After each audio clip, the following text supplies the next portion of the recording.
அனுதினமும் இந்த நிகழ்ச்சிக்கு தவறாது வரும்படியாக தங்களுக்கு சரீரத்திலும் ஆத்துமாவிலும் பலன் தந்து கிருபை செய்கிற தேவனை ஸ்தோத்தரிப்போம். இந்த நாளின் நிகழ்ச்சிக்கு வந்திருக்கும் நேயர்களே, இந்த நாளிலும் தங்கள் ஆத்துமாவுக்கு தேவையான காரியங்களை தேவன் கற்றுக் கொடுப்பார் என்று விசுவாசிக்கிறோம். கற்றுக்கொண்ட காரியங்களை இறுதி வரை நாம் செய்து முடிக்க தேவன் நமக்கு கிருபை செய்வாராக. பரிசுத்த ஆவியானவர் பலப்படுத்துவாராக.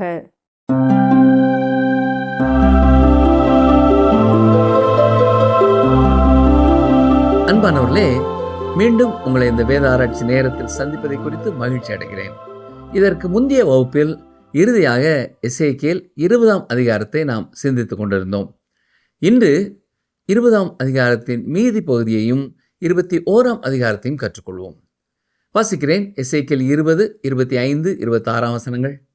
ஆகையால் நன்மைக்கேதுவல்லாத கட்டளைகளையும் ஜீவனுக்கேதுவல்லாத நியாயங்களையும் நான் அவர்களுக்கு கொடுத்தேன். நான் கர்த்தர் என்று அவர்கள் அறியத்தக்கதாக நான் அவர்களை பாழாக்கும்படி அவர்கள் கற்பந்தரந்து பிறக்கிறதையெல்லாம் தீக்கடக்க பண்ணி இவ்விதமாய் அவர்களுடைய பலிகளினாலே அவர்களை தீட்டுப்பட பண்ணினேன். இது வினோதமான ஒரு வேத பகுதி என்று சொல்லலாம். பற்பல வேத பண்டிதர்கள் இதற்கு வித்தியாசமான விளக்கங்களை கொடுக்கிறார்கள். நீங்கள் நன்றாக இதை கவனித்து பார்ப்பீர்கள் என்றால், இது அப்போஸ்தலனாகிய பவுல் 2 கொரிந்தியர் 2ஆம் அதிகாரம் 15, 16 வசனங்களிலே சொல்லியிருக்கும் கருத்துக்களுக்கு ஒப்பானதாய் தெரிகிறது. வாசிக்கிறேன். ரட்சிக்கப்படுகிறவர்களுக்குள்ளேயும் கெட்டுப்போகிறவர்களுக்குள்ளேயும் நாங்கள் தேவனுக்கு கிறிஸ்துவின் நற்கந்தமாயிருக்கிறோம். கெட்டுப்போகிறவர்களுக்குள்ளே மரணத்திற்கேதுவான மரண வாசனையாகவும் ரட்சிக்கப்படுகிறவர்களுக்குள்ளே ஜீவனுக்கு ஏதுவான ஜீவ வாசனையாகவும் இருக்கிறோம். இவைகளை நடப்பிக்கிறதற்கு எவன் தகுதியானவன்? கர்த்தர் இந்த ஜனங்களுக்கு தம்முடைய வார்த்தையை கொடுத்த பொழுது அவர்கள் அதை புறக்கணித்தார்கள். தேவன் அவர்கள் வழியிலேயே அவர்களை விட்டு விட்டார். நல்லதாய் இருந்த அதே நியாயப்பிரமாணம் அவர்களுக்கு கெட்டதாகிவிட்டது. ஏனென்றால் அது அவர்களை குற்றவாளிகள் என்று சொல்கிறது. அது அவர்களை நியாயம் தீர்க்கிறது. நற்செய்தியும் இன்று இதே காரியத்தை தான் செய்கிறது. நீங்கள் நற்செய்தியை கேட்டு அதை புறக்கணிப்பீர்கள் என்றால் அதை நீங்கள் கேளாமல் இருந்திருப்பதே நல்லது. நீங்கள் அதை புறக்கணிக்கும் பொழுது உங்களுக்கு அது மரண வாசனையாக மாறுகிறது. தேவனுக்கு முன் நீங்கள் நிற்கும் பொழுது நான் சத்தியத்தை கேட்கவே இல்லை என்று சொல்லவே முடியாது. இந்த குற்றச்சாட்டை கருத்திலே கொள்ளும் பொழுது தேவன் அவருடைய ஜனங்களை விட்டுவிட்டார் என்பது போல நீங்கள் நினைக்கலாம். ஆனால் இந்த தீர்க்க தரிசன புத்தகத்திலே பல பகுதிகளிலே ஆச்சரியமான அற்புதமான வாக்குத்தத்தங்கள் உண்டு. சரித்திரத்தின் இருளான காலகட்டத்தில் தீர்க்க தரிசனத்தின் வெளிச்சம் பிரகாசிக்கிறது. கவனிங்கள். வாசிக்கிறேன். எசேக்கியேல் 20, 33, 34 வசனங்கள். பலத்த கையினாலும் ஓங்கிய புயத்தினாலும் ஊற்றப்பட்ட உக்கிரகத்தினாலும் உங்களை ஆளுவேன் என்பதை என் ஜீவனை கொண்டு சொல்லுகிறேன் என்று கர்த்தராகிய ஆண்டவர் உரைக்கிறார். நீங்கள் ஜனங்களுக்குள் இராதபடிக்கு நான் உங்களை புறப்பட பண்ணி நீங்கள் சிதறி இருக்கிற தேசங்களில் இராதபடிக்கு நான் உங்களை பலத்த கையினாலும் ஓங்கிய புயத்தினாலும் ஊற்றப்பட்ட உக்கிரகத்தினாலும் கூடி வரச் செய்து. தேவன் இஸ்ரவேல் ஜனங்களை மீண்டும் அவர்கள் தேசத்திற்குள்ளே கொண்டு வருவதை குறித்து கருத்துள்ளவராய் இருக்கிறார். இஸ்ரவேலை குறித்து தேவன் வைத்திருக்கிற நோக்கம் இன்னமும் நிறைவடையவில்லை. இப்பொழுது கர்த்தர் சொல்லியிருப்பது சரியில்லை என்று சொல்பவர்களும் ஒரு நாள் அவர் சொன்னது சரி என்று கூறுவார்கள். கவனியுங்கள். எசேக்கியேல் 20, 45 முதல் 47 வரை. கர்த்தருடைய வார்த்தை எனக்கு உண்டாகிய அவர், மனுபுத்திரனே, நீ உன் முகத்தை தென் திசைக்கு நேரே திருப்பி தெற்குக்கு விரோதமாக உன் வசனத்தை பொழிந்து தென்புறமான வயல்வெளியின் காட்டுக்கு விரோதமாக தீர்க்க தரிசனம் உரைத்து தென் திசை காட்டை நோக்கி கர்த்தருடைய வார்த்தை கேள். கர்த்தராய ஆண்டவர் சொல்கிறது என்னவென்றால், இதோ நான் உன்னில் அக்கினியை கொளுத்துவேன். அது உன்னில் பச்சையான சகல மரங்களையும் பட்டுப்போன சகல மரங்களையும் பட்சிக்கும். ஜுவாலிக்கிற ஜுவாலை அவிக்கப்பட மாட்டாது. தெற்கு துவங்கி வடக்கு மட்டும் உள்ள தேசம் எங்கும் அதனால் வெந்து போகும். தெற்கு பகுதியில் உள்ள காட்டை குறித்து இந்த தீர்க்க தரிசனம் உரைக்கிறது. சில வேத பண்டிதர்கள் இது யூதாவை குறித்து தான் கூறுகிறது என்கிறார்கள். இன்னும் சிலர் இது நெகெப் என்ற இடத்தை குறிக்கிறது என்கிறார்கள். என்ன இருந்தாலும் இது தெற்கு பகுதியை குறித்து சொல்லப்பட்டிருக்கிறது. நெகேவ் பகுதியை பார்ப்பீர்கள் என்றால் அங்கே இருந்த காட்டுக்கு என்ன ஆனது என்று ஆச்சரியப்படுவீர்கள். ஆம், தேவன் அதை நியாயம் தீர்த்தார். அதை அப்புறப்படுத்துவேன் என்று கூறினார், அப்புறப்படுத்தினார். ஒரு காலத்திலே அது பாலும் தேனும் ஓடுகிற தேசம்தான். இன்று நீங்கள் அந்த பகுதியை பார்ப்பீர்கள் என்றால் அப்படி இல்லை என்பதை ஒத்துக்கொள்வீர்கள். அது பாலும் தேனும் ஓடுகிற தேசமா இல்லை என்பது மட்டுமல்ல, அங்கே தண்ணீரும் இல்லை. இது குறிப்பிடத்தக்க ஒரு தீர்க்க தரிசனம். தேவன் அவருடைய ஜனங்களோடே கூட, அந்த தேசத்தோடு கூட இன்னமும் செயல்பட்டு முடிக்கவில்லை. தொடர்ந்து 21ஆம் அதிகாரத்தையும் கற்றுக்கொள்வோம். இந்த எசேக்கியேல் தீர்க்க தரிசன புத்தகத்தை படிக்க வேண்டியது மிகவும் முக்கியமானது பிரியமானவர்களே. ஏனென்றால் பொதுவாக இது உதாசீனம் செய்யப்பட்ட ஒரு புஸ்தகமாக இருக்கிறது. மேலும் இது இன்று வாழும் நமக்கும் மிகவும் முக்கியமான செய்திகளை கொண்டதாக இருக்கிறது.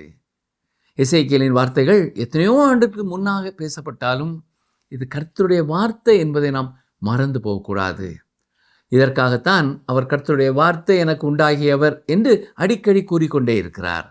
இது கர்த்தருடைய வார்த்தையாய் இருப்பதால் இந்த காலத்திலே வாழும் நமக்கும் பொருத்தமானதாய் இருக்கிறது. ஆனால் தாராளவாதிகள் எப்படி வாக்குவாதம் செய்கிறார்கள் என்றால், இது வெளிப்படுத்தின விசேஷத்தைப் போல புரிந்து கொள்ள கடினமான ஒரு பகுதி, மேலும் இந்த காலத்திற்கு நமக்கு அதில் செய்தி ஒன்றும் இல்லை என்று சொல்கிறார்கள். எசேக்கியேலின் தரிசனங்கள் மிக உன்னதமானவை, அற்புதமானவை என்றாலும் அதன் விளக்கங்களுக்கான இறுதி வார்த்தை நம்மிடத்திலே இல்லை. பல பகுதிகளை பார்க்கும் பொழுது நமக்கும் அது ஆச்சரியமாய்த்தானே இருக்கிறது. என்றாலும் இந்த தீர்க்க தரிசன புத்தகத்தை நாம் ஓரளவு புரிந்து கொள்ள முடியும். எசேக்கியேல் 21ஆம் அதிகாரம் மிக முக்கியமான ஒன்று. ஏனென்றால் தாவீதின் வம்சாவளியிலே வந்த கடைசி அரசனை பாபிலோன் அரசன் அப்புறப்படுத்துகிறான். இதை மிக தெளிவாக இந்த பகுதி கூறுகிறது. மேசியாவின் காலம் வரும் வரை தாவீதின் வம்சாவளியில் அரியணையில் அமர அங்கே யாரும் இல்லை என்பதும் தெளிவாக கூறப்பட்டுள்ளது. எசேக்கியேல் 21ஆம் அதிகாரம் 1ஆம் வசனத்தை பாருங்கள். அப்பொழுது கர்த்தருடைய வார்த்தை எனக்கு உண்டாகி அவர். இந்த வாக்கியத்தை எசேக்கியேல் இந்த அதிகாரத்திலே 3 முறை கூறுகிறார். நீங்கள் செய்யக்கூடிய காரியம் ஒன்றே ஒன்றுதான். ஒன்று, நீங்கள் கர்த்தருடைய வார்த்தையை ஒத்துக்கொள்ள வேண்டும், அல்லது எசேக்கியேல் பொய் சொல்கிறார் என்று நீங்கள் கூற வேண்டும். இந்த வார்த்தைகளை கர்த்தர் தான் சொன்னார். எசேக்கியேல் சொந்தமாய் இதை சொல்லவில்லை என்று நான் விசுவாசிக்கிறேன். எசேக்கியேலுடைய உணர்வுகள் எதுவும் அவர் கொடுத்த செய்தியிலே நுழையவில்லை என்று சொல்லலாம்.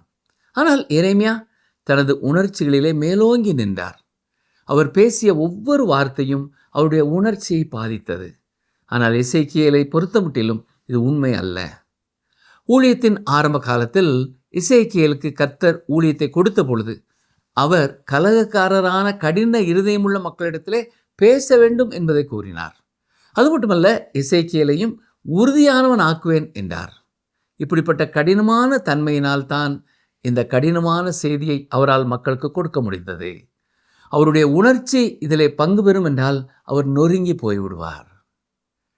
எசேக்கியேல் 21ஆம் அதிகாரம் 2-3 வசனங்களை பாருங்கள். மனுபுத்திரனே, நீ உன் முகத்தை எருசலேமுக்கு நேராக திருப்பி பரிசுத்த ஸ்தலங்களுக்கு விரோதமாக உன் வசனத்தை பொழிந்து இஸ்ரவேல் தேசத்துக்கு விரோதமாக தீர்க்க தரிசனம் உரைத்து இஸ்ரவேல் தேசத்தை நோக்கி, கர்த்தராகிய ஆண்டவர் உரைக்கிறது என்னவென்றால், இதோ நான் உனக்கு விரோதமாக வந்து என் பட்டயத்தை அதன் உரையிலிருந்து உருவி உன்னில் சன்மார்க்கனையும் துன்மார்க்கனையும் சங்காரம் பண்ணுவேன். நியாய தீர்ப்பு என்பது அங்கே தவிர்க்கப்பட முடியாததாக இருக்கிறது. இந்த காலகட்டம் வரை தேவனுடைய இரக்கம் நீடிக்கப்பட்டு கொண்டே இருந்தது. இப்பொழுது வேறு வழி இல்லை, நியாய தீர்ப்பு வருகிறது. இதோ நான் உனக்கு விரோதமாய் வருகிறேன் என்று கர்த்தர் சொல்லுகிறார். தனது நகரமாகிய எருசலேமை குறித்து இப்பொழுதுதான் முதல் முறையாய் இவ்வாறு கூறியிருக்கிறார். மேலும் உன்னில் சன்மார்க்கனையும் துன்மார்க்கனையும் சங்காரம் பண்ணுவேன் என்றும் கூறியிருக்கிறார். இந்த காலகட்டத்தோடு இதை ஒப்பிடுவோம் என்றால், இவர்கள்தான் திருச்சபைக்கு ஒழுங்காய் வந்து கொண்டிருந்தாலும் இரட்சிப்பின் அனுபவத்தை பெற்றுக்கொள்ளாதவர்கள். எல்லா சடங்காச்சாரங்களையும் அவர்கள் கை கொள்ளுவார்கள். திருச்சபையின் சடங்காச்சாரங்களிலே பங்கு பெறுவதால் தங்கள் பாவத்தை மூட பிரயாசப்படுகிறார்கள். பாவத்தை மூடும் அப்படிப்பட்ட காரியங்களை எடுத்துவிட்டு பாவத்தை அறிக்கை செய்து அதை குறித்து செயல்பட வேண்டும். பாவம் என்பது கேன்சர் வியாதியை போல. அதற்கு ஒரு பேண்டேட் போட்டு அதை மூடி வைக்க முடியாது.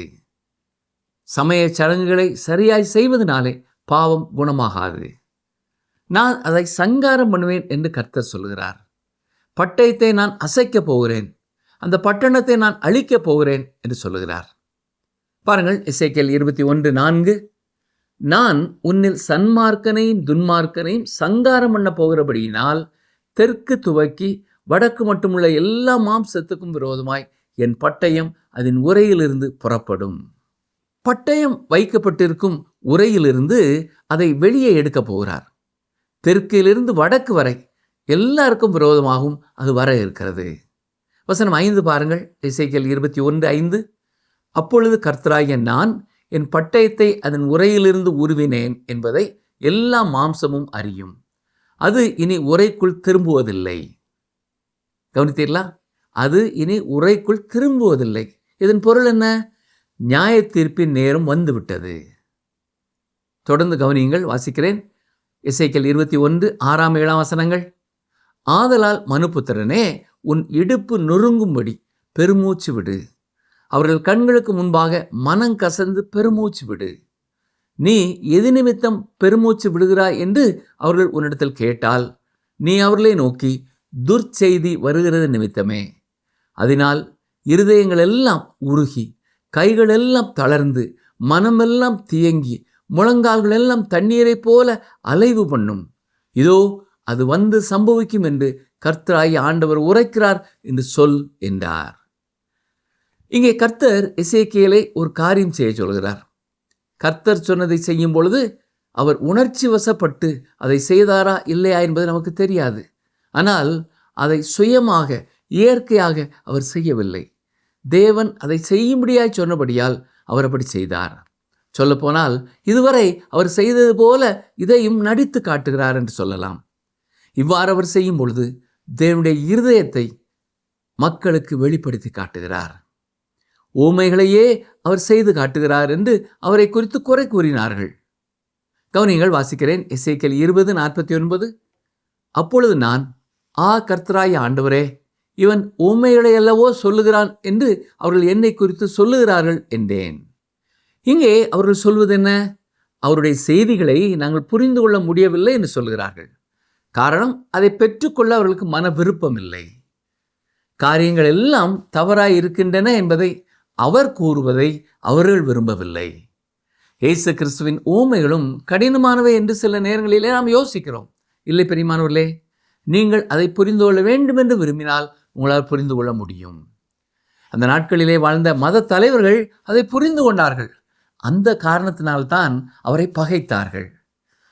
அவர்களுக்கு எதிராக வரும் நியாய தீர்ப்பை குறித்து அவர் பேசுகிறார் என்பதை உணர்ந்து கொண்டார்கள். எசேக்கியேல் 21:8 பாருங்கள். கர்த்தருடைய வார்த்தை எனக்கு உண்டாகி அவர். நீங்கள் ஒருவேளை எசேக்கியேல் சொல்லும் செய்தியை சரியாய் புரிந்து கொள்ளவில்லை என்றால் அவர் மீண்டும் அதை சொல்லுகிறார். பாருங்கள், எசேக்கியேல் 21:9-10 வசனங்கள். மனுபுத்திரனே, நீ தீர்க்க தரிசனம் உரைத்து சொல்ல வேண்டியது என்னவென்றால், பட்டயம் கூர்மையாக்கப்பட்டது, பட்டயம் கூர்மையாக்கப்பட்டது, அது துலக்கப்பட்டும் இருக்கிறது. மகா சங்காரம் செய்வதற்கு அது கூர்மையாக்கப்பட்டிருக்கிறது. மின்னத்தக்கதாய் அது துலக்கப்பட்டிருக்கிறது. சந்தோஷப்படுவோமோ? அது என் குமாரனுடைய கோல், அது சகல விருட்சங்களையும் அலட்சியம் பண்ணும். தேவன் இஸ்ரவேல் பட்டணத்தை நியாயம் தீர்க்கப் போகிறார். இது அந்த பட்டணத்தின் மேல் ஏக்கம் கொண்டிருந்த தேவனுடைய உதடுகளில் இருந்து வரும் மிகவும் பயங்கரமான ஒரு வார்த்தை. ஆண்டவராகிய இயேசு கிறிஸ்துவும் எருசலேமை நேசித்தபடியால் அதை குறித்து அவர் கண்ணீர் விட்டார். கவனியுங்கள், வாசிக்கிறேன். மத்தேயு 23:37-38 வசனங்கள். எருசலேமே, எருசலேமே, தீர்க்கதரிசிகளை கொலை செய்து உன்னிடத்தில் அனுப்பப்பட்டவர்களை கல்லெறிகிறவளே, கோழி தன் குஞ்சுகளை தன் சிறகுகளின் கீழே கூட்டிச் சேர்த்து கொள்ளும் வண்ணமாக நான் எத்தனை நேரமோ உன் பிள்ளைகளை கூட்டிச் சேர்த்து கொள்ள மனதாயிருந்தேன், உங்களுக்கோ மனதில்லாமற் போயிற்று. இதோ உங்கள் வீடு உங்களுக்கு பாழாக்கி விடப்படும். இந்த நியாய தீர்ப்பு எவ்வளவு பயங்கரமாக இருந்தது என்பதை அறிந்து கொள்ள வேண்டுமென்றால், கிறிஸ்துவுக்கு பின் 70வது ஆண்டிலே தீத்துராயன் எருசலேமிற்கு வந்து அதை இடித்தான். எசேக்கியேல் தீர்க்கதரிசியின் காலத்திலே நேபுகாத்நேச்சார் செய்து முடிக்க வேண்டியதை தீத்துராயன் செய்து முடித்தான். தேவன் செய்ய சித்தமானதை அவர் தெளிவுபடுத்துகிறார். சொல்லப்போனால் இஸ்ரவேல் ஜனங்களுக்கு இந்த செய்தி புதிய ஒரு செய்தி அல்ல. ஏசாயாவின் புத்தகத்திலே நான் வாசிப்பது என்ன? கவனிங்கள், வாசிக்கிறேன். ஏசாயா 66:16. கர்த்தர் அக்கினியாலும் தமது பட்டயத்தாலும் மாம்சமான எல்லாரோடும் வழக்காடுவார். கர்த்தரால் கொலையுண்டவர்கள் அநேகராயிருப்பார்கள். மற்றும் ஒரு இடத்திலே ஏசாயா என்ன சொல்கிறார் பாருங்கள். ஏசாயா 24:17. தேசத்து குடிகளே, தீயிலும் படுகுழியும் கண்ணியும் உங்களுக்கு நேரிடும். வரப்போகும் நியாய தீர்ப்பை குறித்து எசேக்கியேலும் ஏங்குகிறார். இன்னமும் வரப்போகும் ஒரு நாளை குறித்து இயேசு கிறிஸ்து இவ்வாறு கூறியிருக்கிறார். வாசிக்கிறேன். லூக்கா 21:26. வானத்தின் சத்துவங்கள் அசைக்கப்படும். ஆதலால் பூமியின் மேல் வரும் ஆபத்துக்களுக்கு பயந்து எதிர்பார்த்திருக்கிறதுனால் மனுஷருடைய இருதயம் சோர்ந்து போகும். தேவன் நியாய தீர்ப்பின் பட்டயத்தை உருவி விட்டபடியால் எசேக்கியேல் வேதனைப்படுகிறார். பிரியமானவர்களே, நம்முடைய காலத்திலேயும் அல்லது சற்று அப்பால் கர்த்தருடைய நியாய தீர்ப்பு வருகிறது. எசேக்கியேலின் காலத்தைப் போலவே இப்பொழுதும் இது பிரபலமாகும் ஒரு செய்தி அல்ல. ஆனால் நியாய தீர்ப்பு வருகிறது. எசேக்கியேல் 21:18 பாருங்கள். பின்னும் கர்த்தருடைய வார்த்தை எனக்கு உண்டாகி அவர். பிரியமானவர்களே, மீண்டும் மீண்டும் இந்த வாக்கியம் இந்த புத்தகத்திலே வருவதால் பின்னும் கர்த்தருடைய வார்த்தை எனக்கு உண்டாகியவர் என்பது நம்முடைய நினைவை விட்டு நீங்கக்கூடாது. எசேக்கியேல் 21:19 பாருங்கள். மனுபுத்திரனே, பாபிலோன் ராஜாவின் பட்டயம் வரத்தக்கதாக 2 வழிகளை குறித்துக்கொள். 2ம் ஒரே தேசத்திலிருந்து வர வேண்டும். நீ ஒரு இடத்தை தெரிந்து கொள். நகரத்துக்கு போகிற வழியின் முனையில் அந்த இடத்தை தெரிந்து கொள். எந்த வழியாய் எருசலேமிற்கு வர வேண்டும் என்பதை குறித்து தீர்மானிக்க வேண்டும். அவன் கர்த்தரை நோக்கி திரும்ப போகிறான் என்று நினைக்கிறீர்களா? இல்லை, அவன் தேவனை அறியாதவன். எனவே குறி சொல்லுகிறவர்களையும் மந்திரம் செய்பவர்களையும் அவன் கலந்து ஆலோசிப்பான். எசேக்கியேல் 21:21 பாருங்கள். பாபிலோன் ராஜா 2 வழிகளின் முனையாகிய வழி பிரிவிலே நிமித்தம் பார்க்கிறதற்காக நிற்பான். அம்புகளை தீட்டி விக்கிரகங்களை உசாவி ஈரலால் குறிபார்ப்பான். தீர்மானங்கள் எடுப்பதற்காக அந்த காலங்களில் வெவ்வேறான வழிமுறைகள் பயன்படுத்தப்பட்டன. இந்த காலங்களிலேயும் இப்படி நடக்கிறது. அம்புகளை தீட்டுகிறான். வேறு வார்த்தைகளிலே சொல்ல வேண்டும் என்றால் முன்னும் பின்னும் அம்பை அசைக்கிறான். இது பகடை கட்டையை குலுக்கி போடுவதற்கு சமானம். அம்புகளை குலுக்கி போடும் பொழுது எந்த திசையை நோக்கி நுனிப்பாகம் இருக்கிறதோ அந்த வழியாய் சென்று எருசலேமை கைப்பற்றுவான். நேபுகாத்நேச்சார் முழுமையாய் தேவனை அறியாத புறஜாதியான ஒரு மனிதன். என்றாலும் அவனுடைய செயல்களையும் தேவன் திசை திருப்ப முடியும். இது மிகவும் முக்கியமானது. இதை நாம் மறந்து போகக்கூடாது. கவனியங்கள், வாசிக்கிறேன். எசேக்கியேல் 21:25. இஸ்ரவேலை ஆளுகிற அவபக்தி உள்ள துன்மார்க்க அதிபதியே, அக்கிரமத்துக்கு முடிவு வரும் காலத்தில் உன் நாள் வந்தது. அவபக்தி உள்ள துன்மார்க்க அதிபதியே என்பது அந்த குறிப்பிட்ட காலத்திலே இஸ்ரவேலை ஆண்டு கொண்டிருந்த சிதேக்கியா அரசனை குறிக்கிறது. அப்பொழுது அக்கிரமத்துக்கு முடிவு காலம் வரும். அவருடைய நாள் வந்துவிட்டது. நியாய தீர்ப்பு வந்துவிட்டது. இதுதான் கடைசி காலம். இந்த கடைசி காலத்தை குறித்து வேதம் பல காரியங்களை அறிவிக்கிறது. எசேக்கியேலின் வார்த்தைகளை நாம் புரிந்து கொள்ள வேண்டுமென்றால் இறுதி அக்கிரமத்தின் காலத்தில் என்று இதை கூறலாம். தானியேல் தீர்க்கதரிசன புத்தகத்திலேயும் இதே அழுத்தம் கொடுக்கப்பட்டிருக்கிறது. தானியேல் 11:45 பாருங்கள். ஒத்தாசை பண்ணுவார் இல்லாமல் முடிவடைவான். இயேசுவின் சீடர்களும் இயேசுவினிடத்தில் வந்து ஒரு கேள்வி கேட்கிறார்கள். பாருங்கள், வாசிக்கிறேன். மத்தேயு 24:3. பின்பு அவர் ஒலிவ மலையின் மேல் உட்கார்ந்திருக்கையில் சீஷர்கள் அவரிடத்தில் தனித்து வந்து, இவைகள் எப்பொழுது சம்பவிக்கும்? உம்முடைய வருகைக்கும் உலகத்தின் முடிவுக்கும் அடையாளம் என்ன? எங்களுக்கு சொல்ல வேண்டும் என்றார்கள். இயேசு கிறிஸ்து அவர்களுக்கு பதில் சொன்னார். இந்த மாபெரும் காரியத்தை குறித்து 2 தெசலோனிக்கேயர் நிருபத்திலும் பவுல் எழுதியிருக்கிறார்.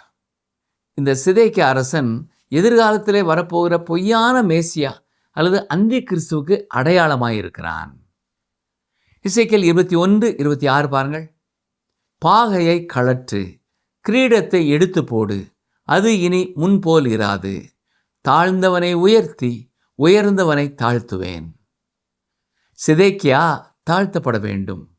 மேசியா மீண்டும் வரும் வரை தாவீதின் அரியணையிலே உட்கார எந்த அரசனும் இருக்க போவதில்லை. வாசிக்கிறேன், கவனியுங்கள். எசேக்கியேல் 21:27. அதை கவிழ்ப்பேன், கவிழ்ப்பேன், கவிழ்ப்பேன். உரிமைக்காரனானவர் வருமட்டும் அது இல்லாதிருக்கும். அவருக்கே அதை கொடுப்பேன் என்று கர்த்தராகிய ஆண்டவர் சொல்லுகிறார். இது மிகவும் குறிப்பிடத்தக்க ஒரு தீர்க்க தரிசனம். உரிமைக்காரனானவர் வருமட்டும் அது இல்லாதிருக்கும். அவருக்கே அதை கொடுப்பேன். அது வேறு யாரும் அல்ல, ஆண்டவராகிய இயேசு கிறிஸ்து தான். சிதேக்கியா அரசனுக்கு பின் இயேசு கிறிஸ்து வரும் வரை தாவீதின் வம்சத்திலே வேறு யாரும் அந்த அரியணையிலே அமரப்போவதில்லை. யாரும் அந்த அரியணையை பெற்றுக்கொள்ள முடியாது என்பதை குறித்து மிக தெளிவாக எசேக்கியேல் கூறிவிட்டார். இயேசு கிறிஸ்து மட்டுமே அந்த அரியணைக்கு சொந்தக்காரர். இப்பொழுது அவர் பிதாவின் வலது பார்சத்திலே இருக்கிறார். அவர் பூமியிலே வந்து ஆட்சி செய்யும் பொழுது அவருடைய எதிரிகளை பாதப்படியாக்கி போடும்படி காத்திருக்கிறார். குறிப்பிடத்தக்க தீர்க்க தரிசனம் ஆதியாகமம் 49:10 ஆரம்பமாகிறது. இஸ்ரவேலரின் 12 கோத்திரப்பிதாவான யாக்கோபின் 12 புதல்வர்களை குறித்து அவர் கூறிய தீர்க்க தரிசனத்திலே ஆரம்பமாகிறது. அந்த வசனத்தை வாசிக்கிறேன், கவனியுங்கள். ஆதியாகமம் 49:10. சமாதான கர்த்தர் வருமளவும் செங்கோல் யூதாவை விட்டு நீங்குவதும் இல்லை, நியாயப்பிரமாணிக்கன் அவன் பாதங்களை விட்டு ஒளிவதும் இல்லை. ஜனங்கள் அவரிடத்தில் சேருவார்கள். எத்தனையோ ஆண்டுகளுக்கு முன்னதாகவே கர்த்தர் எவ்வளவு தெளிவாக முன்னறிவித்திருக்கிறார் இல்லையா? செங்கோல் என்பது அரசனை குறிக்கும் வார்த்தை. அவர் வரும் வரை என்ற கிரேக்க வார்த்தைக்கு இணையானதுதான் ஷில்லோ என்பது. இது இயேசு கிறிஸ்துவை குறித்து கூறுகிறது. இவ்வாறு தான் அவர் பரிசுத்த வேதத்திலே அறிமுகம் செய்யப்பட்டிருக்கிறார்.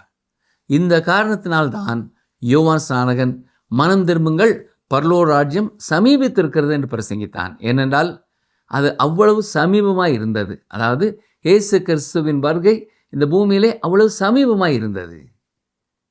எல்லா தீர்க்கதரிசிகளும் முன்னறிவித்த மேசியாவின் வருகை சீக்கிரமாய் இருந்தது.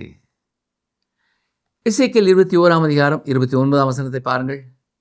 அக்கிரமத்துக்கு முடிவு வரும் காலத்தில் வந்த தங்களுடைய நாளுக்கு ஏதுவாகி கொலையுண்டு போனவர்களுடைய பிடரிகளோடே கூட உன்னை துன்மார்க்கரின் கையினால் விழப்பண்ணும்படிக்கு உனக்கு அபத்தமானது தரிசிக்கப்படுகிற போதும் உனக்கு பொய் நிமித்தம் பார்க்கப்படுகிற போதும் பட்டயம் உருவப்பட்டது.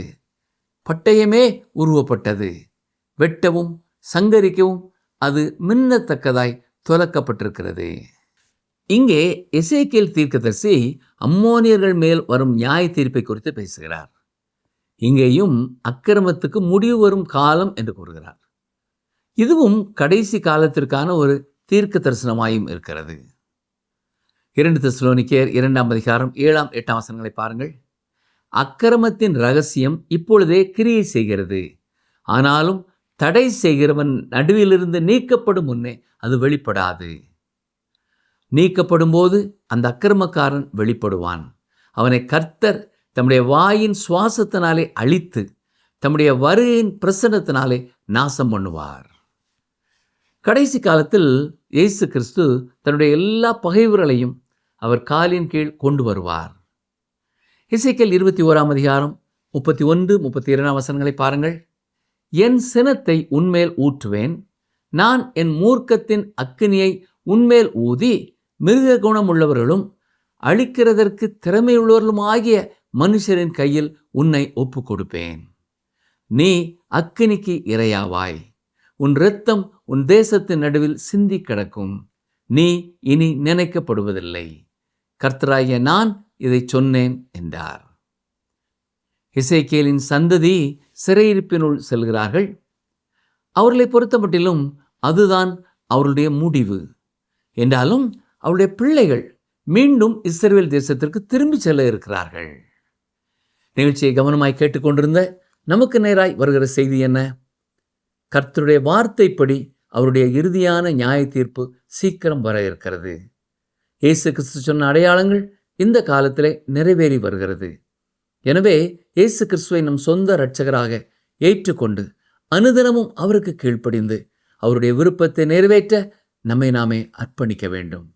மேலும் இயேசுவை குறித்தும் அவருடைய 2ஆம் வருகை குறித்தும் அறியாத நம்முடைய நண்பர்களுக்கு சீக்கிரமாக எப்படியாவது அவரை குறித்த உண்மைகளை நாம் அறிவிக்க வேண்டும். நாமும் ஆயத்தமாய் இருப்போம், மற்றவர்களையும் ஆயத்தப்படுத்துவோம். அதற்கு தேவையான ஞானம், பலன், கிருபைகளை கர்த்தர் தாமே நமக்கு தந்தருள்வாராக. ஆமேன்.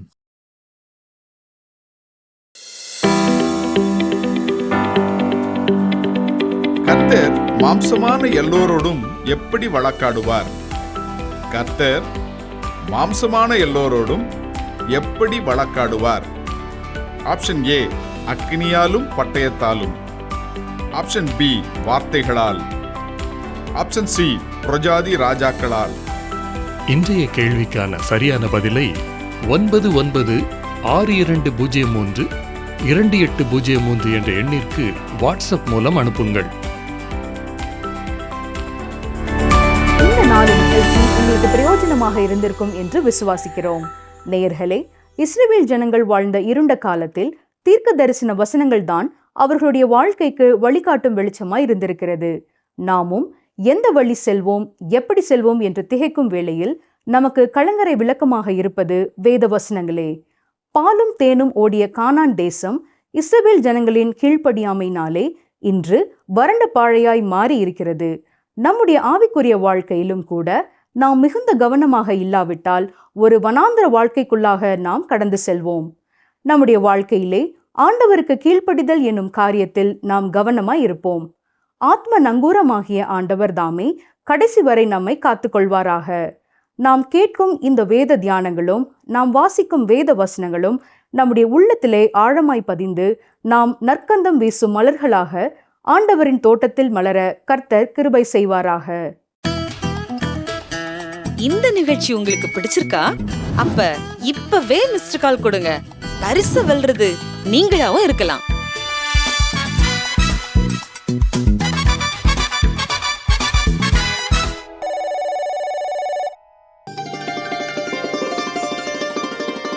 நான் உங்களை இரட்சிப்பேன், பயப்படாதேயுங்கள், உங்கள் கைகள் திடப்பட கடவது. சகரியா 8:13.